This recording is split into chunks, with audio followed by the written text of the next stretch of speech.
series of issues. Amid a storm caused by the U.S. envoy, Ambassador Ruben Brigady, presidential envoy Dr. Sidney Mufamadi says this matter of Lady R that's docked in the South African waters in the Western Cape was discussed by the two countries.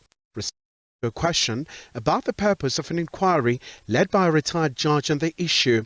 While relevant stakeholders can provide answers, Mufamadi says there is a need for such an investigation from the weight of the allegations. The president felt that he needs to understand this, get to the bottom of it.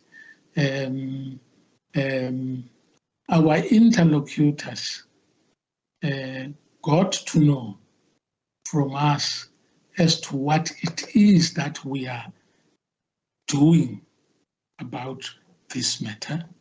Of course, they conveyed their concerns before we traveled to the US about this matter. Another issue the envoy discussed in Washington was the agreement aimed at ensuring that Africa has access to American markets. AGOA is nearing renewal and countries that are benefiting from this agreement want to see it renewed. South Africa will be hosting an AGOA summit in August this year. However, the simmering tension between Pretoria and Washington due to the war in Ukraine has led to fears that South Africa will be excluded from AGOA. AGOA program,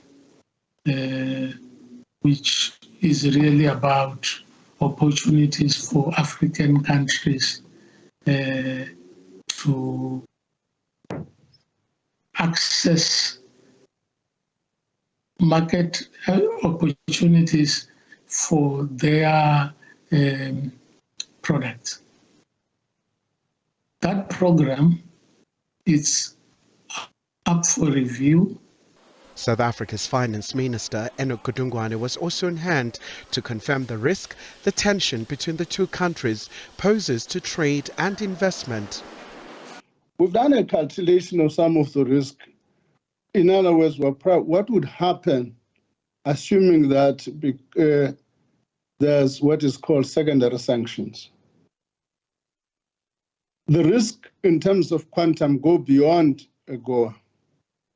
There's a massive flows between ourselves and the USA, which I'm not at liberty to talk about now. Even the Reserve Bank had done some quantification, which is in numbers. So there are quite a number of. It would have massive impact on our financial flows if that were to happen. On the issue of warrant arrest issued for the Russian Federation President Vladimir Putin by the International Criminal Court, Dr. Mufamadi says this issue was also discussed. The Director General of the Department of International Relations and Cooperation says South Africa is still looking into this matter.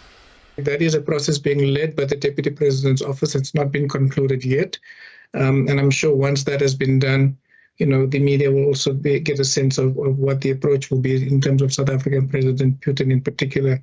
But, just to underscore the fact that it did arise in a way that gave rise to a very good discussion, an agreement, ironically, after many years of trying to get that there needs to be a fair and equal implementation of international law. Dr. Mufamadi says they'll continue to engage other countries in trying to find a solution to end the war in Ukraine. We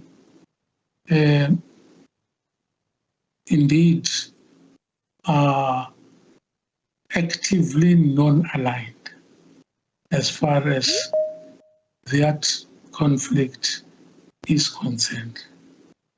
To say we are actively non-aligned does not mean that we don't have a view about wars generally. We are anti-war. South Africa will be attending the G20 meeting in India in September. The issue of the war in Ukraine is likely to dominate the summit. But before that, President Ramaphosa will host his BRICS counterparts, and the impact of the war in Ukraine will also be high on the agenda. Khumalo, SABC News, Johannesburg.